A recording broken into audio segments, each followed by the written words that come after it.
Les matchs de tennis sont de plus en plus intéressants. Dimanche dernier, 28 décembre 2025, il y eut un match très intéressant entre Madame Arina Sabalenka, première mondiale féminin, et Monsieur Nick Kyrgios, 673e classement mondial masculin. Et c'est pourtant Monsieur Nick Kyrgios qui a gagné. Madame Sabalenka avait pourtant un côté du terrain favorable, puisque son terrain était réduit, comme vous pouvez le voir à l'image. Et Monsieur Nick Kyrgios avait un terrain classique. Et tout ça pour vous rappeler que une histoire qui s'est passée il y a de nombreuses décennies entre Madame Billie Jean King et Bobby Riggs, ici à votre gauche.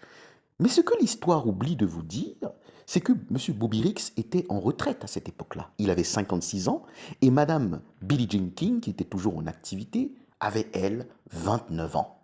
Et ce que l'histoire oublie de vous dire, c'est que Bobby Riggs avait affronté une autre femme en activité et il avait gagné.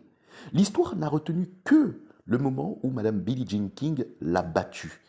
Il y a d'ailleurs un magnifique film, tout juste là en bas, que vous pouvez regarder, hein, La bataille des S, hein, je ne vais pas finir le mot. Tout ça pour en venir à quoi, hein? À la démagogie. Alors, je vais vous donner la définition de la démagogie. Politique par laquelle on flatte les masses pour gagner et exploiter leur adhésion. Je répète, politique par laquelle on flatte les masses pour gagner et exploiter leur adhésion. Les gens se plaignent d'être manipulés, d'être trompés sans cesse, mais pourtant, ils participent à la démagogie.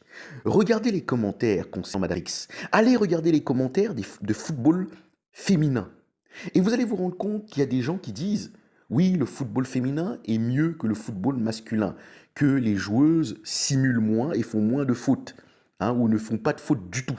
Laissez-moi vous dire, moi qui regarde de temps à autre, hein, le football féminin, hein, la Ligue 1 Arkema, la D1 Arkema, hein, il y a énormément de simulations et de fautes.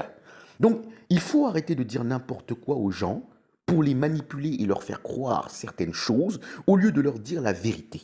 Parce que si ce match entre Madame Sabalenka et Nick Kyrgios était de façon égale, Madame Sabalenka aurait eu un terrain similaire, le même que Monsieur Nick Kyrgios. Et là, on aurait eu un avantage. Et c'est pareil dans les échecs. Beaucoup de femmes acceptent de jouer que entre elles au lieu de jouer avec les hommes. Et ça, c'est terrible. Et c'est terrible pourquoi? Parce que dans le classement mondial des échecs, il y a eu rarement une femme, et je dis bien une seule, dans le top 100 du classement mondial des échecs. Vous voyez là où je veux en venir? Jouez avec les meilleurs et vous deviendrez meilleurs.